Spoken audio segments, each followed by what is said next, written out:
In the early years of the Christian community, it was a sense of joy in the hearts of Christians that most attracted people to seek out this Jesus Christ, whom the community proclaimed.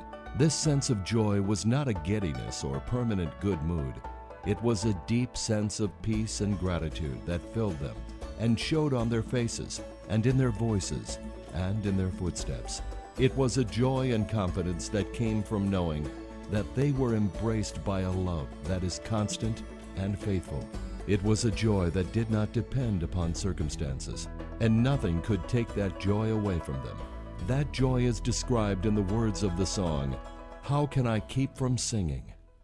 No storm can shake my inmost calm, while to that rock I'm clinging, since love is Lord of heaven and earth. How can I keep from singing? How can a joy like this be sustained, especially in the face of the hardships and tragedies of life? We only need to look into the heart of Christ for the answer to this question. Our joy is grounded in an unwavering trust in the one who loves us. Jesus points us to a God who cares so deeply about us that every detail of our lives is in God's care. In the Gospel of Luke, Jesus teaches, "Are not 5 sparrows sold for 2 small coins? Yet not one of them has escaped the notice of God. Even the hairs on your head have all been counted. Do not be afraid.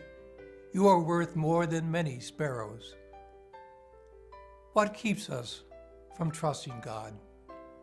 Trusting involves letting go of our need to be in control. In our Western culture, we are taught at an early age that we need to be independent and self-sufficient, and to rely on ourselves and our own abilities to create a life for ourselves. That is not a bad thing. It is certainly part of becoming a responsible adult in the world. Yet when our self-sufficiency fails us, we soon realize that there are so many things in life beyond our control. It is only at this point that we are willing to let go and trust our ultimate well-being to the one who has counted the hairs on our head. The invitation is always open. Come to me, all you who labor and are burdened, and I will give you rest.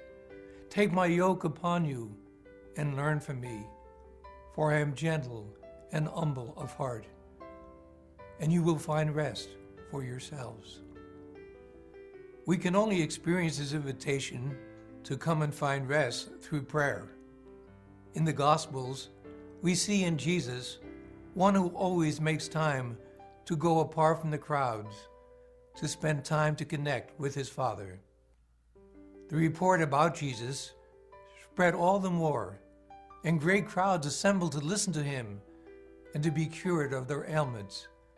But he would withdraw to a deserted place to pray. No doubt, as the disciples noticed the frequency of Jesus praying, they were moved to ask him, "Can you teach us to pray?" Jesus' response in Luke's Gospel was a simple call to trust.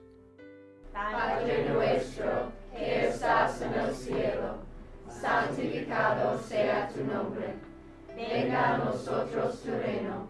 Hágase tu voluntad, así en la tierra como en el cielo. Trust in God's greatness, who loves you like a good parent. Trust that God's will for you is always for your good. Danos hoy nuestro pan de cada día, y perdona nuestras ofensas, como nosotros perdonamos a los que nos ofenden. Trust your need for God's nourishment every day, both physical and spiritual, and God's forgiveness for yourselves and for those who you hurt. Y no nos dejes caer en la tentación, mas líbranos del mal. Amen. Trust your need for God's grace in your life struggles with sin and your hope in God who conquers all evil. Even when Jesus faced evil, he affirmed that God's love can be trusted. After his own baptism, Jesus faced temptations from the evil one to power and status and comfort for himself. Yet he refused to give in, trusting that God had a greater purpose for him. In the Garden of Gethsemane, on the eve of his crucifixion, Jesus made an agonizing plea to God. Father, all things are possible for you. Take this cup from me, but not what I will, but what you will. And even after feeling abandoned on the cross, his final act of trust was, Father, into your hands I commend my spirit. In the heart of Christ, our most profound moments of darkness and fear, when we feel most powerless and vulnerable, we can, like Jesus, let go and fall into the arms of our God, who waits to raise us up. When I think of joy, it takes me right back to childhood. Of course, I'm a storyteller, so I'm used to remembering. But in childhood, I can still remember being very little and sitting right in the front row at church. And as a little girl, I sort of had to make up my own little story of the Mass because it was in Latin at that time, and I loved being with my family, so I would just look at the statues and sort of make connections as if they were part of my family.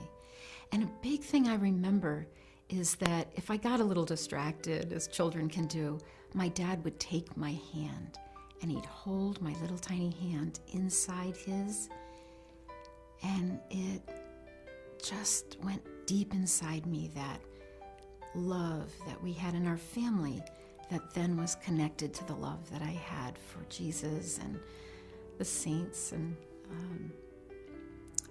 it was like joy got planted in me. I remember loving singing songs and saying prayers together, learning certain prayers that had big words in them, like the Memorare, which was a prayer to our Blessed Mother. And it was like I was being inducted into something, and I liked that. I remember my 4th grade teacher, our music teacher. She was the only lay teacher in our school. And she asked me in 4th grade if I would help with singing the morning Mass, because she had a bad case of laryngitis and she couldn't do it. She sang 2 Masses every single morning. And I was so nervous and excited, but when I got there and I began to sing, it was like I was now part of something even bigger, this being a part of the Mass. And I was nervous, and she'd say, "Sing right out, dear. Sing that joy in your voice." And I would feel that I was like Maria in The Sound of Music, singing out to the hills. And it was very exciting for me. And I can remember the very first time when we went down to communion together, Mrs. Burcham, my teacher, and me, following her and seeing her holding her hands in prayer. And I looked at her, and she looked like she was so connected to God. And I remember feeling like, I want that. Whatever that is, I want that. And I think my family and my teachers did a lot to teach me what it is to want to be close to God. And then when you get close, you feel that joy. We're still trying to figure it out after 30 years of marriage together. I'm 53, Bernadette's 52, and it seems like every day you got to get out of bed and you got to say, I'm showing up, and I know he's showing up, and I want my relationship with Christ to work. It seems like there's over 7 billion people in the world, And I'm amazed that we met and that we're together. And it seems like no matter what we do, God has, I trust he has a plan. And there's a reason for us meeting. And there's a reason for us being here. And out of all the people in the world that we met, that I trust, that he puts people and events in my life that help me grow. And I know crap happens, stuff happens in life. And it seems like the good and the bad, as I'm getting older, that seems to be a reason for that. Looking back and having faith that he's guiding me.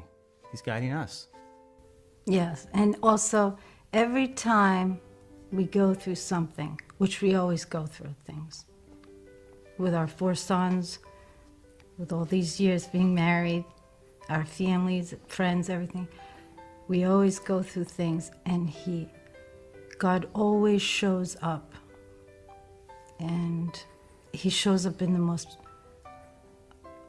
unpredictable people, strangers, some random article I read, or a song, but he always shows up. And then if I listen to that guidance and sort of go toward it and just give it a shot, so much joy and comfort comes into our life, and it's almost never failed. Sometimes it takes an aha moment to really realize how God is important in our lives and the impact that he has on them. Well, I just recently went through the death of my last grandmother. She was very important to me, as all my other grandparents were. I kind of lost them in a consecutive order. They were all very, very important, and I think that those 3 deaths really made me realize the impact that God has on me and on everybody else around me. Every time they were in critical condition, I always said, whatever you think is best, because if I asked God to please keep my grandparents alive, I would be devastated. I would think to myself, you did this, how could you do this to me? But in reality, God doesn't always do what we like, but that doesn't mean we still can't talk to him. That doesn't mean we still can't trust him, because he's always there for us, always.